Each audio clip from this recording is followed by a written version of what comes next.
Okay, here we are. This is my record of day 1 of the 30-day self-love experience practice.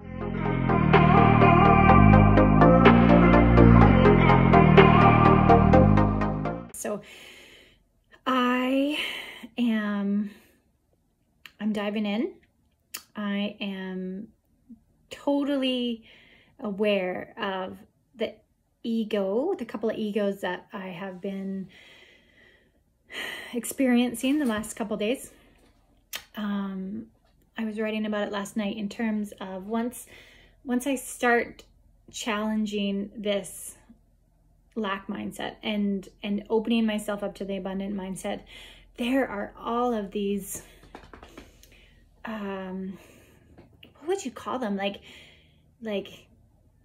resistances that come up, all these resistances that come up and challenge my new identity. And because it's a new identity, it often isn't strong enough, or it takes a little while before it recognizes what's going on. Because these little challenges, some of them bigger than others, they kind of sneak attack. and you have to be wise to them. You've got to be really on your game and look at them from all angles. Okay, so like, let me give you an example. This is like what's been happening for me. Well, you know, I had this powerful experience the other night when I was sleeping that told me to look at my nervous system, and that the nervous system was going to be my pathway to abundance, my pathway to understanding, my pathway to whatever's coming next. Okay, so it was very, very clear that I needed to connect with my nervous system in every situation, and that when I wasn't in a parasympathetic nervous system, I was not creating the best potential for myself. So in order to unlock that unlimited potential that is within me, within all of us, I needed to shift from a sympathetic, and what I've learned in the research that I've been doing about this, there's this sympathetic overdrive that we have that is very common. I think it's very common in our society. We get stressed, and our sympathetic nervous system is on more and more and more of the time, and we're in that fight or flight. And so the decisions that we're making, the stories that we're building, the neural connections that we're making, the wiring that we're building, the cellular structure of our bodies are engaged into this fight or flight. And so we're moving down this path in our sympathetic nervous systems and creating more and more of that. And so that is compounding within us when it's a simple shift to go into the parasympathetic nervous system. But we have to be conscious of it. We have to have the awareness. So we have to have the FFFF awareness. I call it the fawn, fight or flight or freeze awareness, to be able to know when we need to make the shift. And so I started doing this in relation to money, because like I said before, you know, I was scared of spending money. I was scared of talking about money. I was fearful of thinking about money. I was fearful of, you know, just everything related to money. And I don't want to feel that way. I know that my inner being wants to love money, because I remember a time when I used to love money, and I used to love making it, and I used to love spending it. I'm not even sure if I remember a time where I used to love spending it, but there have been moments and glimpses of what that looks like. And even in our society, having this discussion about money and loving it and loving to spend it and loving to make it and just loving it in general, it's not a conversation that we have. And I think if we do have it, there's often loads and loads and loads of opinions and like just garbage that comes along with it that we haven't worked out, right? And so once we're fixing this within ourselves, we're healing all of that within our society too. And there's some mega shifts that are coming in terms of what that looks like. So here I am, tiny bit by tiny bit, trying to figure this out so that I can teach you and be a shining example of what this looks like. And this is as far as I've gotten so far, is that I've had these days where amazing things are happening to me with money, and it's starting to reinforce the behavior and the stories, and again, that parasympathetic response to money, it's shifting in just like the slightest, subtlest ways, like getting groceries for 30 cents and getting a free bag of dog food the other day, and winning my earrings at the auction, and these little affirmations that are slowly starting to collect and like shift the collective thinking about where this is going. But at the same time, this is the trick. This is where the awareness becomes really, really important, is that it activates resistance from other places, and that these challenges pop up that we have to learn how to face. So one of these challenges is, I get a text message from some random number that says, I have been, there's a refund available to me from one of my service providers, and I just have to put in my information and, collect this refund. And it's always fascinating for me, because this has happened multiple times when I've started to look at my abundance and shift that awareness and shift that, that lack mentality. I always get one of these texts, and I know it's a scam, but it is always a little bit exciting at first, because you're like, oh yeah, the universe is responding to me, and it's, there's money showing up for me in ways that I, never expected. Like it says, money comes to me from known and unknown sources. But this is a scam. And so it triggers that old ego that wants to protect me from money and keep me safe, and put me in that, special place where I'm not going to expand, and I'm going to stay where I am, and I'm not going to change. That ego has this opportunity to step back in, and it pulls me out of this new identity that I'm working hard on creating. But I'm catching it this time. See, this is the trick, is knowing that that old ego is taking over. This old ego of mine also like jumps right in there and is like, okay, this is your financial situation, Carrie. There's a leak in your family income, and you need to fix it, and you need to go and get the first job that's available to you.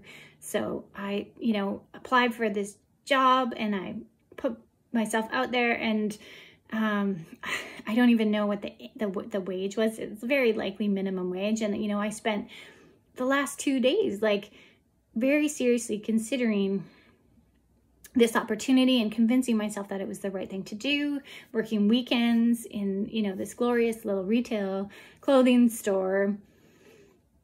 And the first day I showed up, nobody was there, and I stuck around, nobody was there, and I stuck around a little bit longer, and nobody was there. And I'm like, okay, well, this is taking a lot of time out of my day, and I'll come back tomorrow. Maybe this isn't meant to be today. And set some boundaries with my email and followed up, and tried to create more of a specific time. So today, again, I got the time to come anytime after 10. I showed up at 10:30, and this time the store was open, so I had the luxury of walking in and checking it out. And I mean, it's great. It was super fun. But there was nobody there. Like, the person I was there to meet wasn't there. And I waited, and I shopped, and I looked around, and I waited, and it was very strange. It was very clear. I had to step away from the situation and think about it. I'm like, am I going to go back again? But no, it was very clear that this isn't in alignment with who I am and where I'm going at this time. This is my old ego acting in the way that it knows best, to do the things that make me comfortable, to do the things that make me, to take the actions that I used to take in order to get the results that I needed, right? And it's keeping me very contained, very restricted. There's no creative freedom there. There's no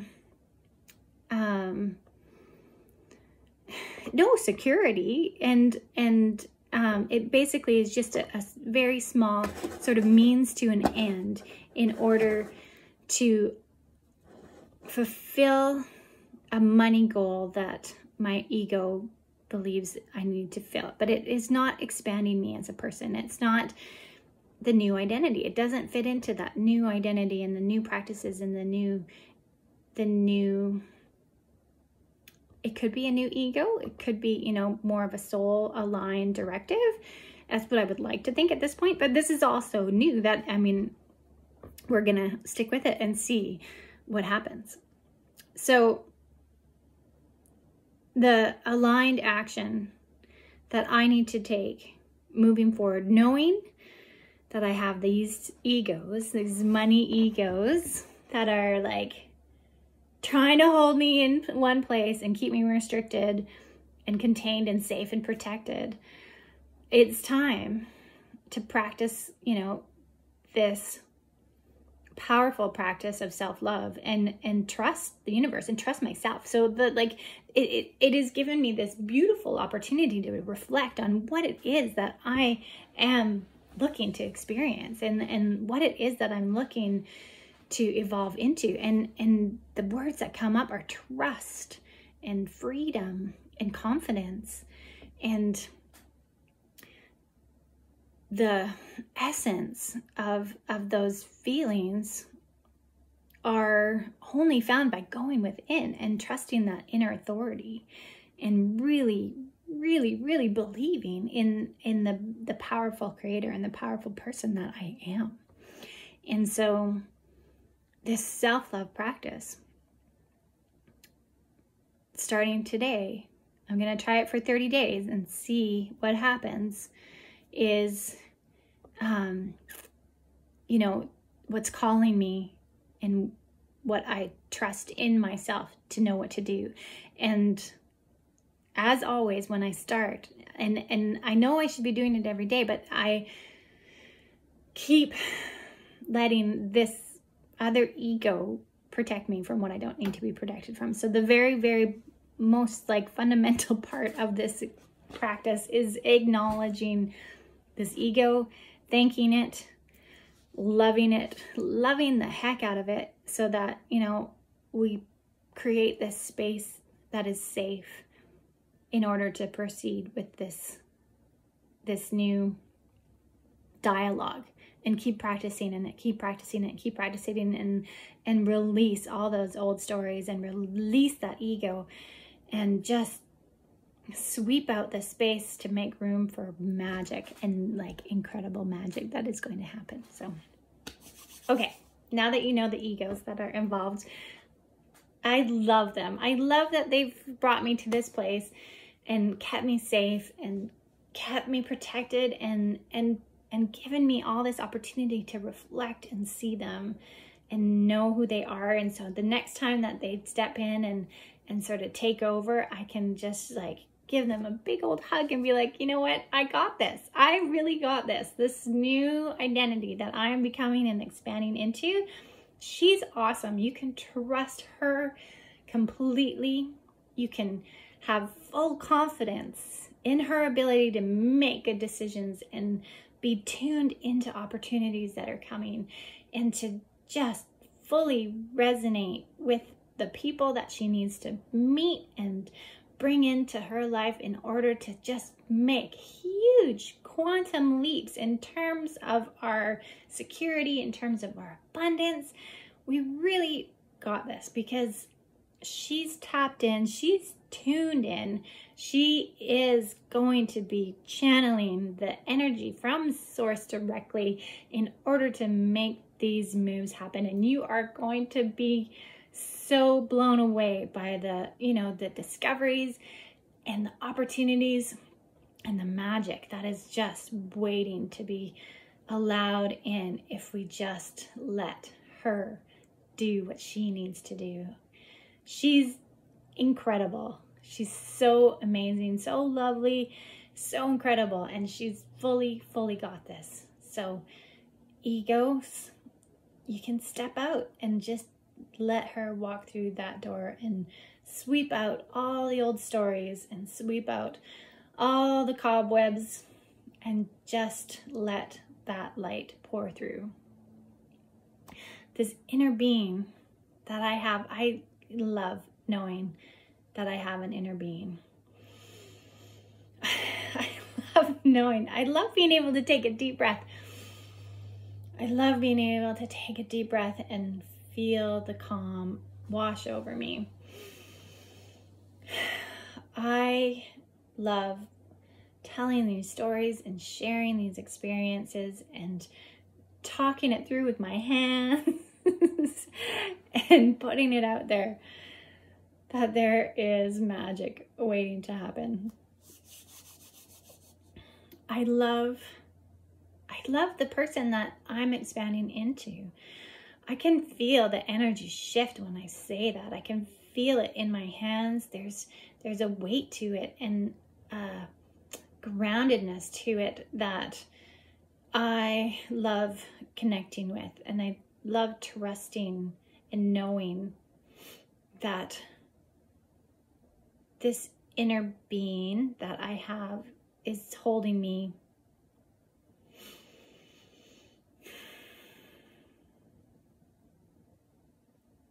in this space and welcoming me. I'm feeling very welcomed to step out of these costumes that I've been wearing and clear myself to reveal who I need to be in order to show and be seen. And being seen feels so fundamental to becoming this expansive person. And when I'm not seen, I don't feel successful. And when I'm not successful being the projector that I am, I feel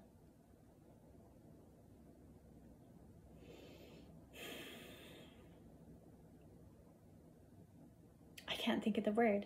There's a word. That's okay. I don't need to feel that word right now because I'm not feeling it. I'm feeling seen and successful. And that is the projector. That's my inner authority. And I can embrace that. I fully can embrace that because it's, it's unique to me, and it is my strength to be seen and to be invited, and then to offer my wisdom, to offer my advice when I'm invited. And if the invitation doesn't come, I know that the space, that it's just not the right energy. It's not the right zone for me. And I'm really just talking myself through these thoughts. And if I slow down just a touch more, I'm going to let the thoughts drop in and pick the best choosing ones, because that is one of the most important parts of this practice, is feeling the best feeling thoughts as they come to me moment by moment, and moving into a really transcendent space of self-love. And each day it's going to look different, but I have the fundamental knowing and the fundamental feeling of what that is going to be when I get there. And I know I'm just on the outskirts of it, and I'm just inviting myself in. And it's not even a matter of invitation. My inner being is saying, you are always welcome here. You can come here anytime, and I will hold you in this space and surround you in love, in light, and you can stay here as long as you need to be to recharge, because that's what I am. I am this battery, this infinite fountain of energy that you can tap into and fill yourself up with me. Fill yourself up with love. Fill yourself up with light. And be charged with beautiful, beautiful energy that is going to take you to places you've never been before.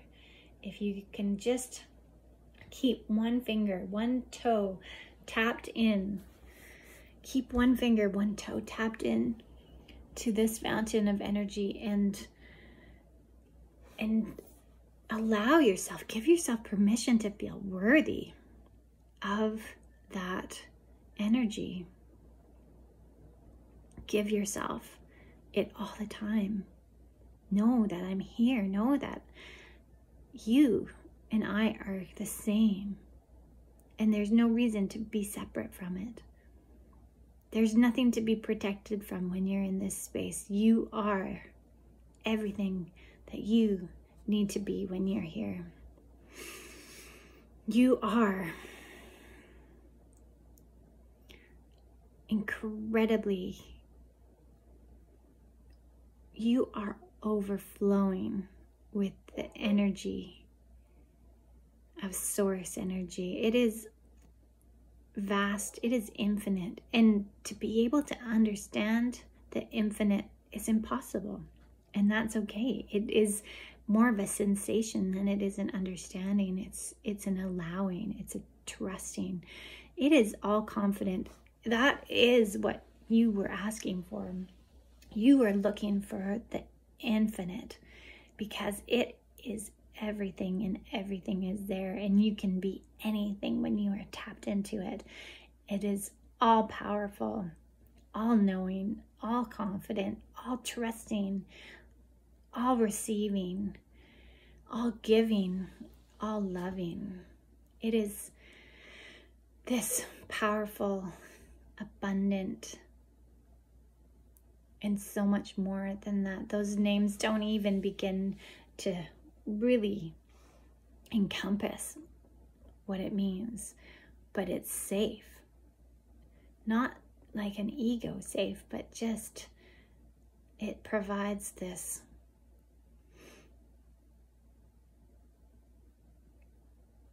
infinitesimal ease that is always available. Just keeping one toenail, one toe tapped into it will continue to fill you and fill you and fill you, and you'll overflow, and everyone will reap the benefits of your connection to this infinitesimal source of knowing. Trust that you are worthy of being a channel to this connection. Trust that you are worthy of having this energy pour through you unlimited all the time. Just look for the evidence of it. You will see people who trust themselves. You will see people who are confident and glowing and radiant, illuminated people who are sharing this source energy and providing connection for others to tap into it. And the shifts that everyone is feeling, the awareness that comes with knowing. It is amazing. It feels great to be able to channel this. These are the moment by moment thoughts that come when I am tapped into this infinitesimal source. And it's lovely to just stay here for as long as I can. To be here to surround myself in this energy, to glow from it, to radiate it, to share it.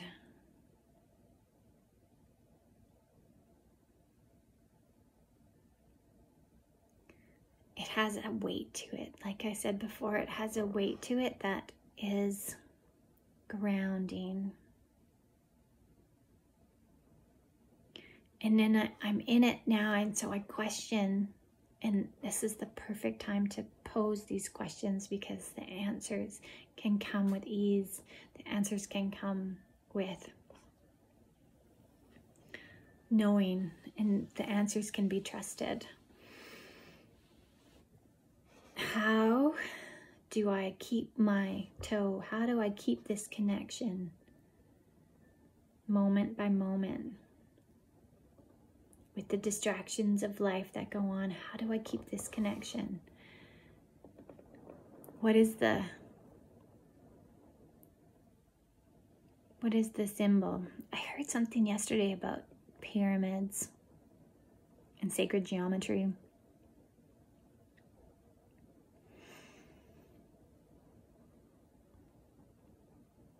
How do I keep my awareness tapped into it? And the answer that is coming is that you don't stay tapped into it all the time. You cycle in and out of it, and you remember that you need to come back to it every once in a while. And so practicing a little bit every day for as long as you can is the way to keep recharging yourself. So I feel filled up with this energy right now, and I'm going to take it into the rest of my day and see what sort of miracles and magic happen.